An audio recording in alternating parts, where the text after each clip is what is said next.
Celebrations are underway for millions of Tripoli residents, but not in the High Nasser district. According to locals, it was used by Gaddafi forces and mercenaries escaping the onslaught taking place at the Bab el-Azir compound to hide in when it came under attack from revolutionaries. Here, rubbish is piling up, streets are littered with broken dreams and burnt-out houses. Its many inhabitants were promised much during Muammar Gaddafi's 42-year rule. A car similar to the ones used to help his family escape to Algeria in is a reminder to residents in this poor neighbourhood of wealth that passed them by.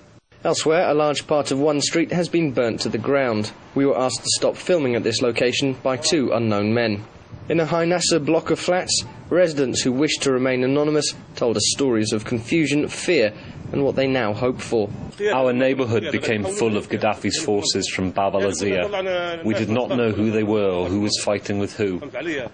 But then the armed men started to slaughter us. We don't want anything now but to live in safety.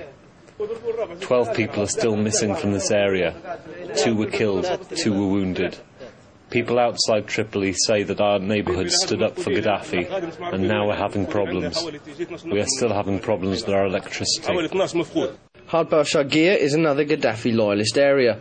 Only cars drove through, shops remained shut, and the presence of a TV camera again caused problems, and we had to move on quickly. In post-Gaddafi Tripoli, the lines are blurred, and many of his supporters are still roaming the streets, and they will need to be incorporated into any new political process. And if the petrol queues in Hadba Shagir are anything to go by, these former Gaddafi strongholds will take many months to recover.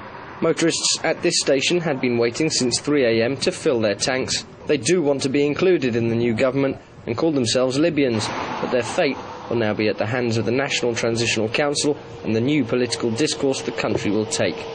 Nick Jones, Press TV, Tripoli.